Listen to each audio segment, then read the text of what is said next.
The rarest kind of wealth is revealed in the moments no one is watching. Sirens cut through the early morning air as a line of black SUVs stretched down the narrow street, their glossy surfaces reflecting the cracked windows of a building most people wouldn't notice twice. And standing there in worn sneakers with a lukewarm $2 coffee in her hand, Emily Carter didn't understand why every single one of those doors seemed to open at once just for her. Because less than 12 hours ago, the only thing anyone noticed about her was how quietly she moved between tables, how she kept her head down, how she never complained even after 10 hours on her feet. And if you've ever felt invisible like that, you probably know exactly what she felt in that moment. That strange mix of confusion and something deeper, like the world was about to say something important if you just stayed long enough to hear it. And maybe that's why she didn't walk away. Maybe that's why she stayed rooted to the sidewalk as men in tailored suits stepped out one by one, scanning the street, until their eyes landed on her like they had been told exactly where to look. And just the night before, rain had been falling hard enough to blur the neon lights outside the restaurant where she worked, the kind of rain that soaked through cheap fabric in seconds. And most people had rushed past the old man sitting near the curb like he was part of the city's background, something to avoid, something to ignore. But Emily had stopped, not because she had extra time or money, but because she noticed the way his hands trembled, not from cold alone, but from something heavier, something quieter, and without asking anyone, without making a scene, she carried a warm plate outside, her manager too busy to notice, her coworkers too distracted to care, and she sat down beside him on the wet pavement, her uniform soaking through as if it didn't matter at all.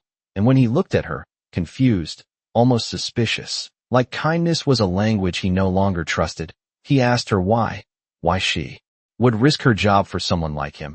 And Emily just gave a small, steady answer, the kind that doesn't try to impress anyone, because no one deserves to feel invisible. And for a moment, the rain seemed to quiet, the city holding its breath as he studied her face like he was memorizing something important, something rare.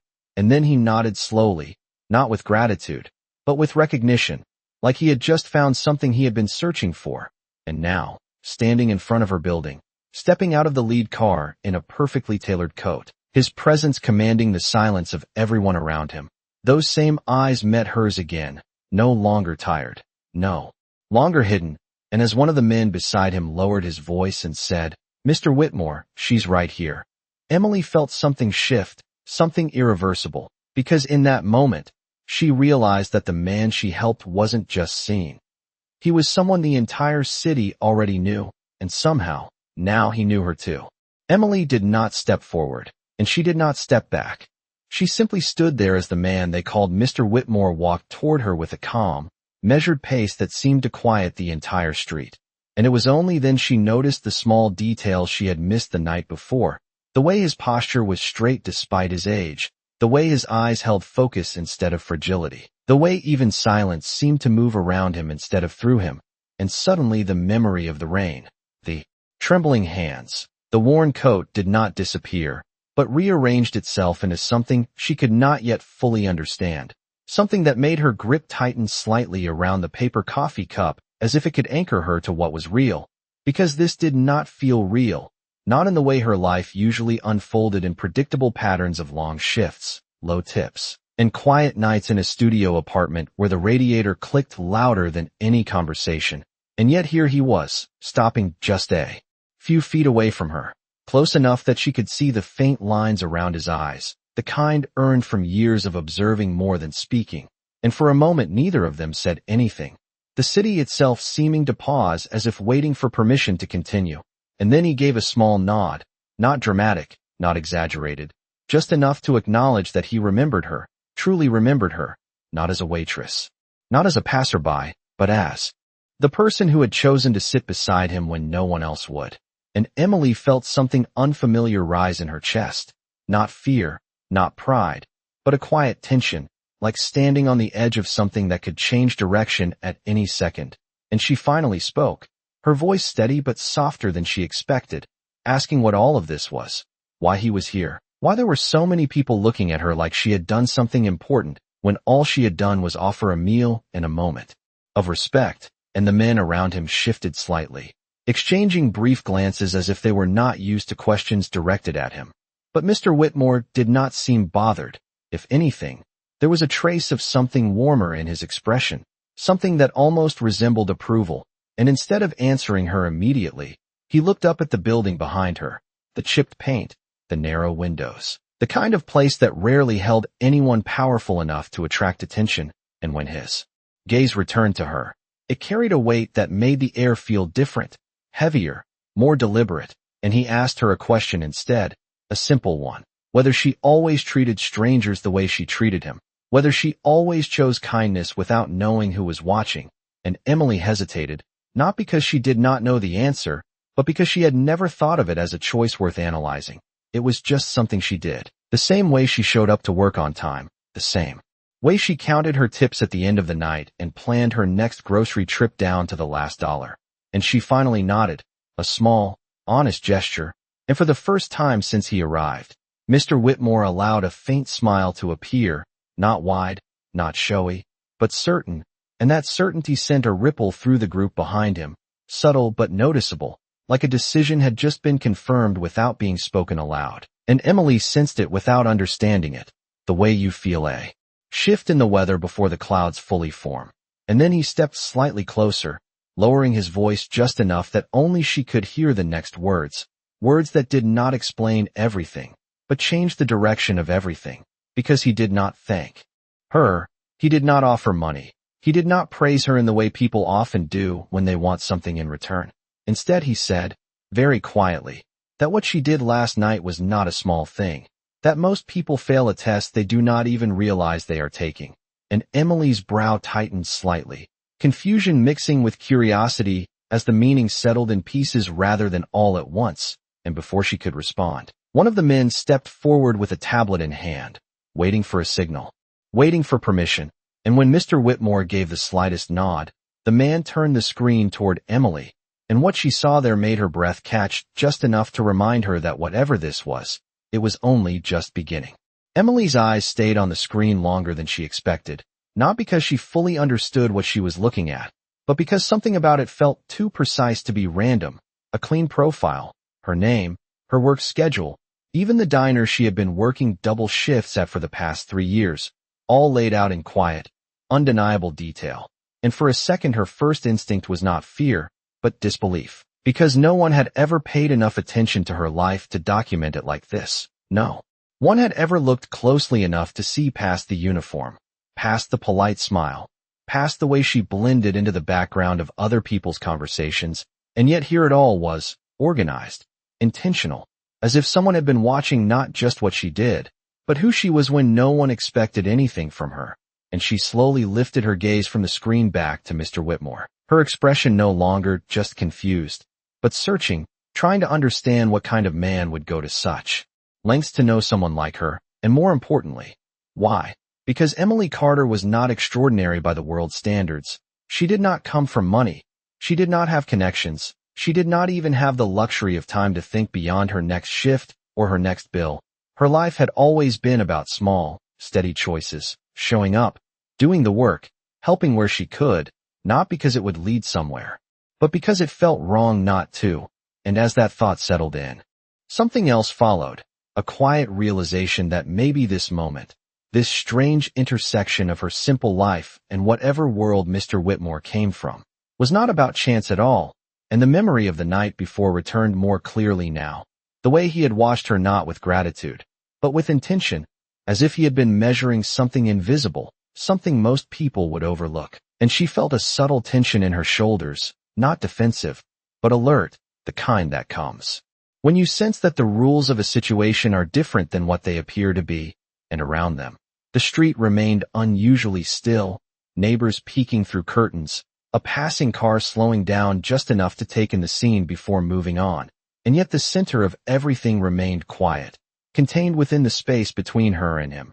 And finally, she asked the question that had been building since the moment she saw the screen, not loudly, not accusingly, but with a calm that matched his own, asking what exactly he was testing, because that was what it felt like now, not a coincidence, not a simple act of kindness noticed by the wrong person, but something deliberate, something designed, and for the first time, The faint smile on Mr. Whitmore's face shifted into something more serious, not colder, but more revealing, like a layer had been set aside, and he nodded once, acknowledging the truth of her question without denying it, and he told her that the world often reveals people in the smallest moments. That power, real power, is not found in boardrooms or titles, but in the quiet decisions people make when there is nothing to gain.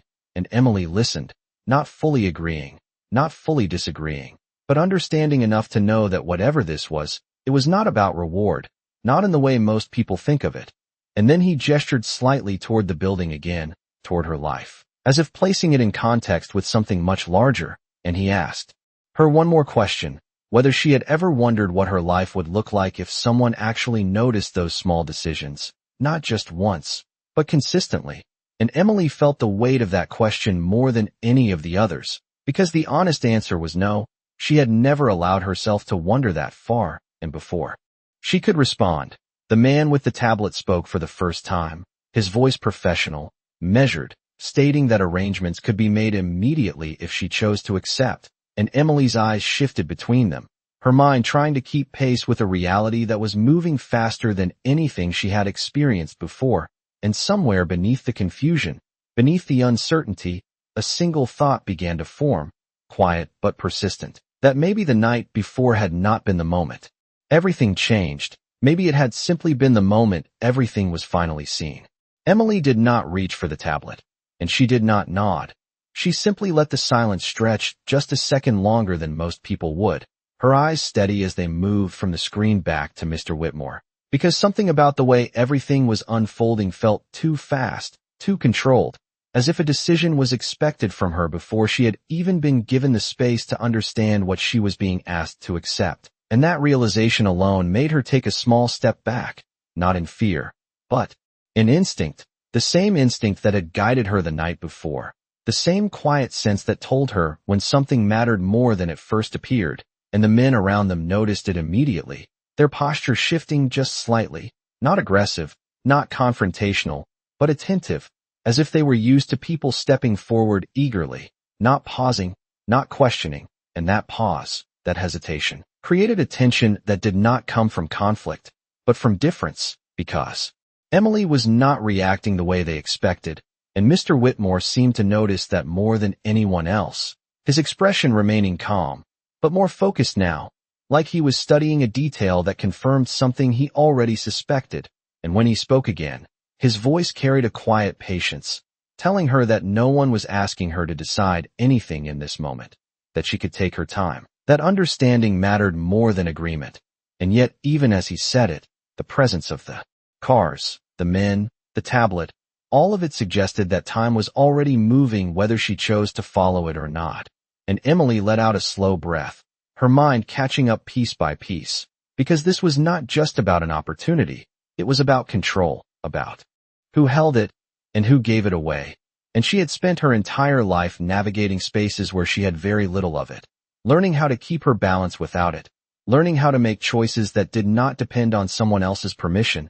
And now, suddenly, she was standing in front of a man who seemed capable of changing everything with a single word, and instead of feeling relieved, she felt something else, something quieter but stronger, a need to understand the terms of that change before she allowed it anywhere near her life. And so she asked him directly, not what he could give her, but what he expected in return. And that question, simple as it was, shifted the atmosphere more than anything else had so far, because it reframed the moment. It turned it from an offer into an exchange, and for the first time, one of the men behind him spoke up, his tone polite, but edged with something firmer, saying that Mr. Whitmore's interest alone was an opportunity most people would not question. And Emily glanced at him briefly, not dismissive, not confrontational, just aware, and then returned her attention to Mr. Whitmore, as if the answer she cared about could only come from him. And that small choice, that refusal to be redirected, seemed to settle something between them, because Mr. Whitmore lifted a hand slightly, a quiet signal that silenced the interruption without needing to address it directly. And when he looked back at her, there was no irritation in his expression, no impatience, only a deeper level of engagement, like the conversation had finally reached the point he had been waiting for.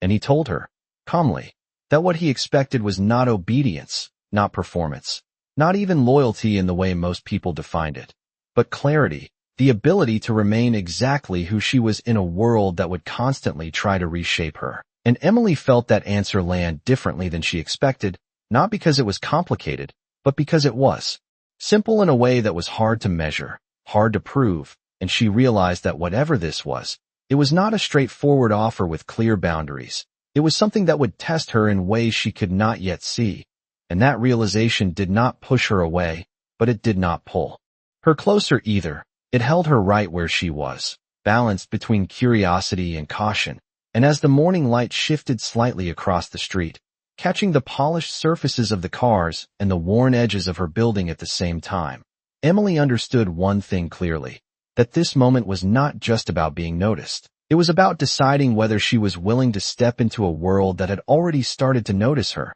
and she had not yet decided if that was a gift or a challenge. The moment did not break with noise or urgency.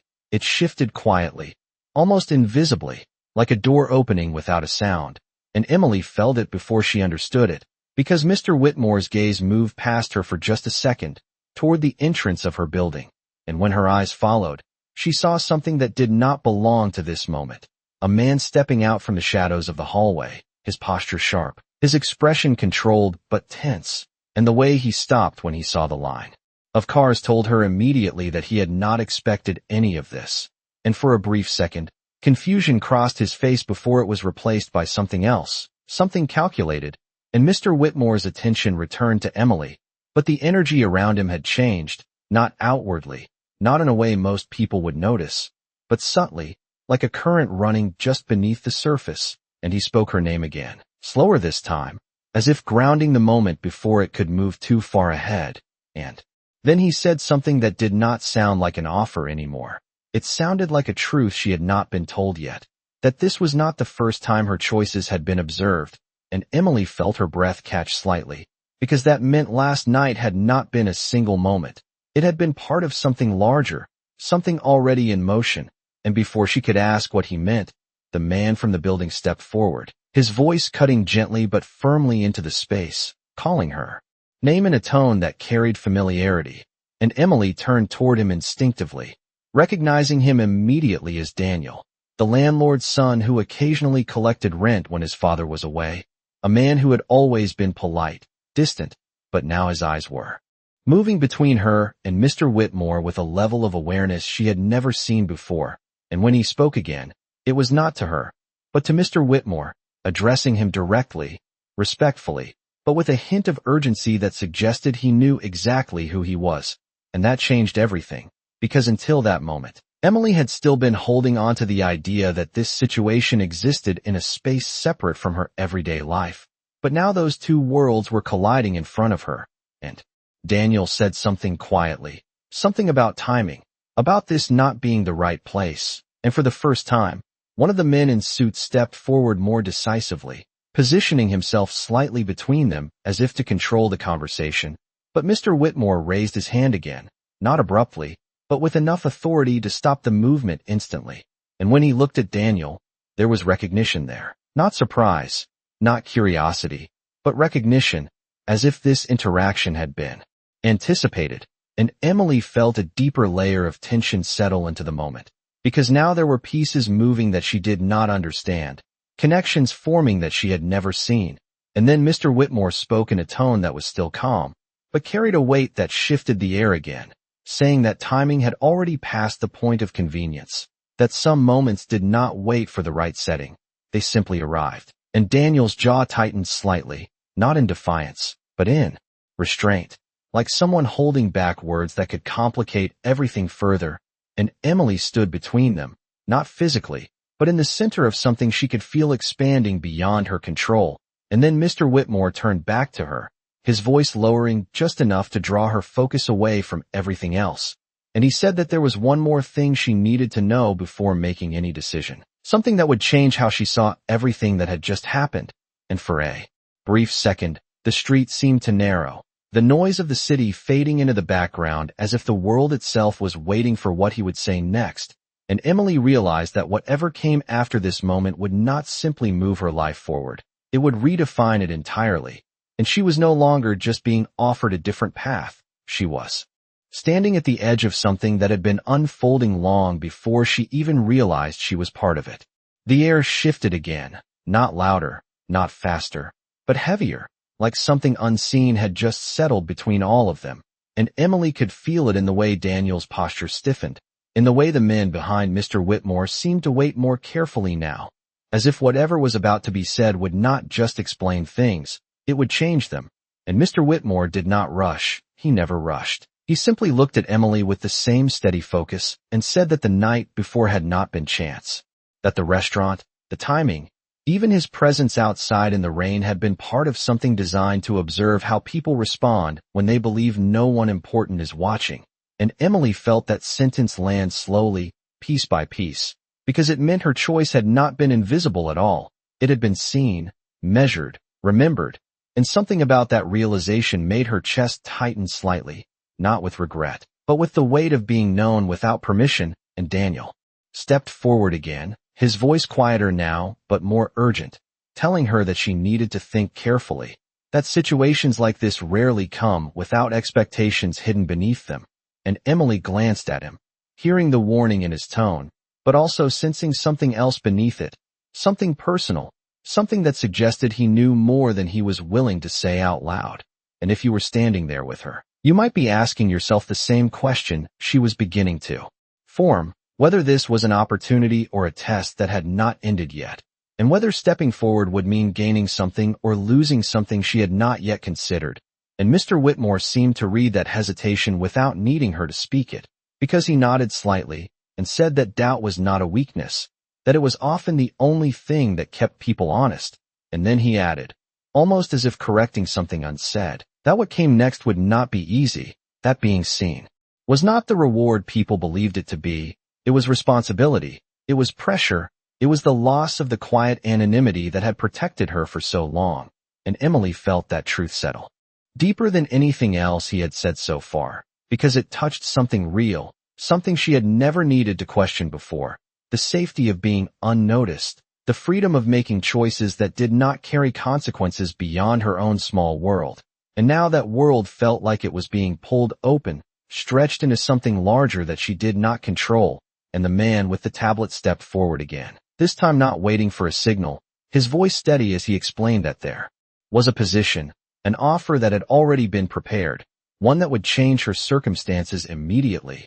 Housing, financial stability, access to opportunities she had never been given before. And for a brief moment, the simplicity of that promise cut through everything else, because it spoke directly to the life she knew, the bills, the long hours, the constant calculation of what she could afford to lose. And yet the way it was presented, clean, precise, already decided, made her hesitate. Even more, because it felt like stepping into something that had been built without her input. And Daniel's voice came again, quieter now, almost careful, reminding her that not every door that opens leads somewhere you can return from. And Emily closed her eyes for just a second, not to escape the moment, but to find her footing inside it, to separate what she needed from what she was being offered. And when she opened them again, she was still standing in the same place, still surrounded by the same people, but something inside her had shifted, not toward acceptance, not toward refusal, but toward clarity. And she realized that the real difficulty was not deciding whether to say yes or no. It was understanding what kind of person she would have to become once she did.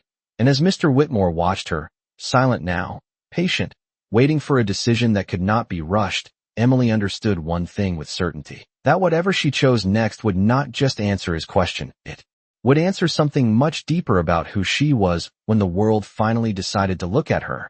It was a small detail that did not belong, and once Emily noticed it, she could not unsee it.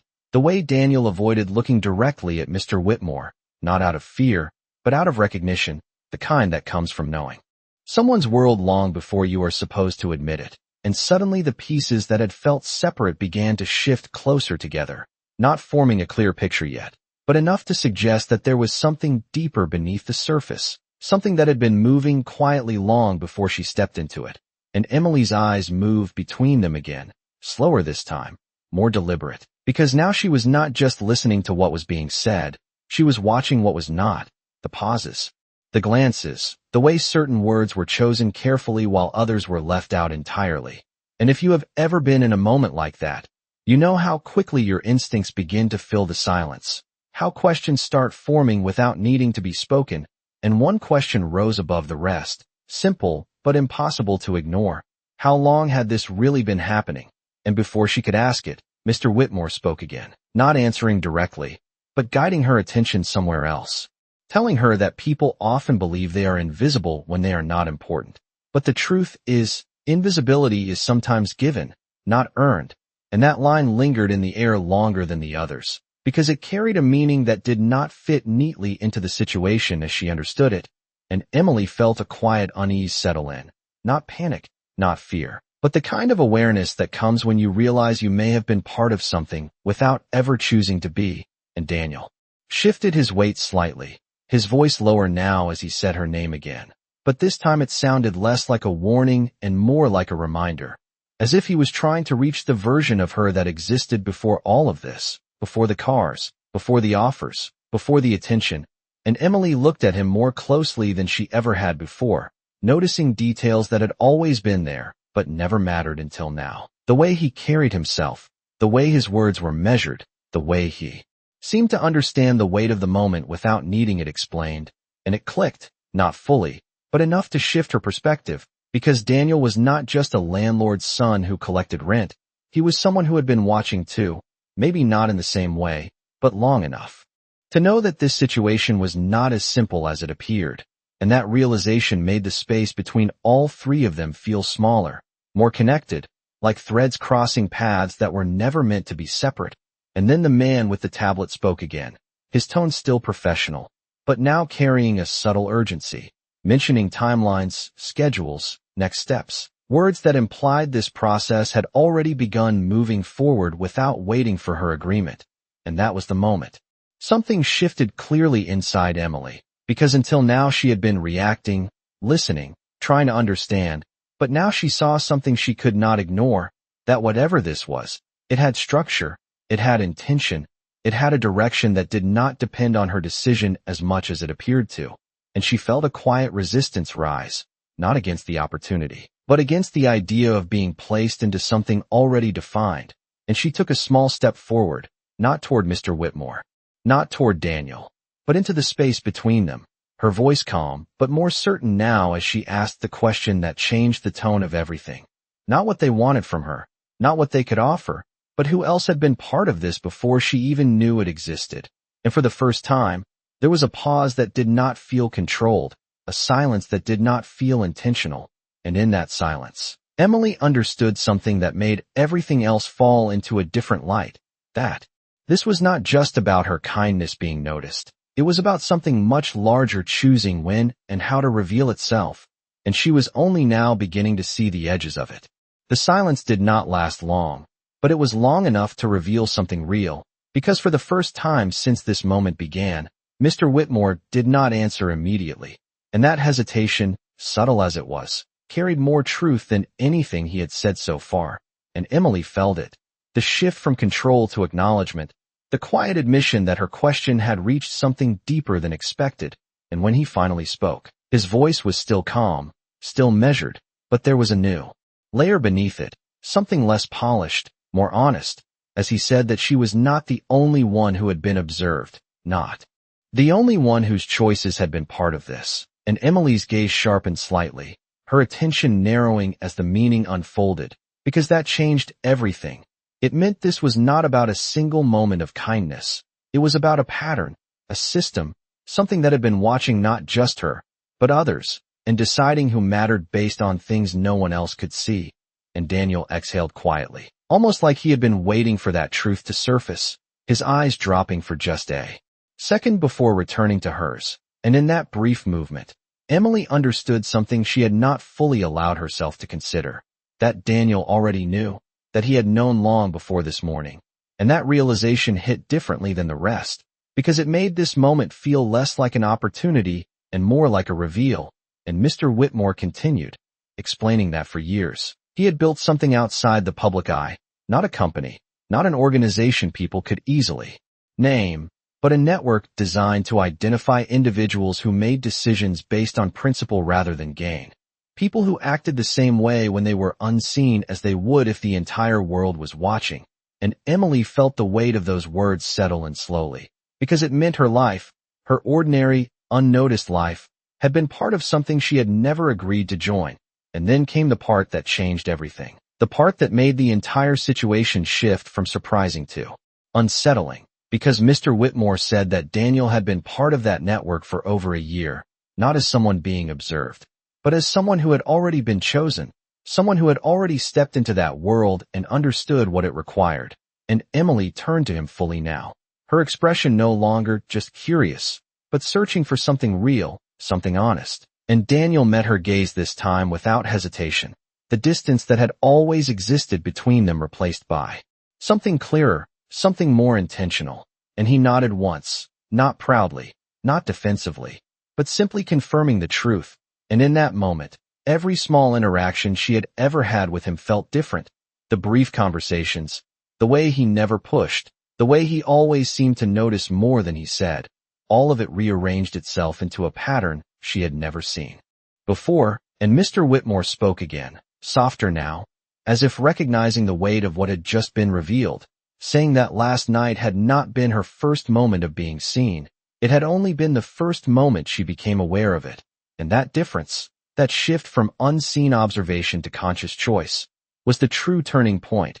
And Emily felt a quiet pressure build inside her, not from them, not from the situation, but from the realization that she was no longer outside of this. She was already in it, already part of something that had been unfolding around her without her knowledge. And the offer, the cars, the attention, none of it was the beginning. It was the continuation. And as she stood there, between the man who had revealed the system and the man who had already chosen to be part of it, Emily understood that the question in front of her was no longer whether she would step into a new world. It was whether she would accept that she had been standing at its edge all along. Emily did not answer right away, and for the first time since this moment began, that silence belonged entirely to her, not to the weight of their presence, not to the expectations surrounding her, but to something steady forming inside her, because everything she had just learned could have made her feel small, like a piece in a system she never chose. But instead it did something else. It clarified what had always been true, that the choices she made had never been for anyone watching. They had been for herself, and that realization grounded her more than any explanation ever could. And she looked at Daniel again, really looked at him, seeing now not just the man who collected rent, but someone who had already walked the path she was being asked to consider, someone who had chosen to step into a world that valued quiet decisions over loud achievements. And she saw something in his expression that mattered more than anything Mr. Whitmore could offer, not pressure, not expectation, but understanding, as if he knew exactly how heavy this moment felt and was not trying to push her in any direction. And that mattered, because it reminded her that choice was still hers, no matter how much had already been set in motion around her. And when she turned back to Mr. Whitmore, her voice was calm, but different now, not searching, not uncertain, but clear in a way that surprised even her. And she told him that she understood what he was saying, that she understood the idea of being seen, of being chosen, of stepping into something larger, but she also understood something else, something just as important, that the moment she started making choices because she knew she was being watched would be the moment those choices stopped meaning anything at all. And the words settled between them with a quiet finality, not defiant, not emotional, just honest. And Mr. Whitmore did not interrupt, he did not correct her, he simply listened, the way he had been listening all along. And Emily continued, explaining that she could not accept something that required her to change the reason she did things, that if kindness became a path to something, if it became a way to earn a place in a system, then it was no longer the same thing she had offered the night before.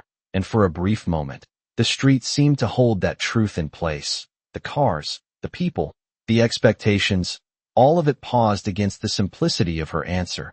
And then something unexpected happened, something small but powerful, because Mr. Whitmore smiled, not the controlled, measured expression he had shown before, but something genuine, something that carried a quiet sense of completion. And he nodded slowly, as if confirming a conclusion rather than reacting to a rejection. and he said that this, exactly this, was the only answer that would have mattered, and Emily felt the tension in her chest ease just slightly, not because the situation was resolved, but because she understood it now, truly understood it, and the man with the tablet lowered it without being told, the sense of urgency dissolving into something quieter, something finished, and Daniel exhaled softly, the weight he had been holding easing in a way that did not need to be explained, and Mr. Whitmore took a small step back, not as a retreat, but as a recognition of her space, her decision, and before he turned away, he said one last thing, that the world would continue to watch, whether she noticed it or not, but that the rarest thing was not being seen, it was remaining. The same when you finally are, and Emily stood there as the cars began to leave, one by one. The street returning slowly to what it had been before, ordinary, quiet, familiar, but something had changed, not around her, but within her, because now she knew that being invisible had never meant being unimportant, and that the value of what she did had never depended on who was watching. And as she walked back toward her building, the morning light catching the edges of everything she had once overlooked, she carried that understanding with her, steady and quiet, the kind that does not need recognition to remain true, because in the end, the most powerful thing she had chosen was not to be seen, but to stay exactly who she had always been.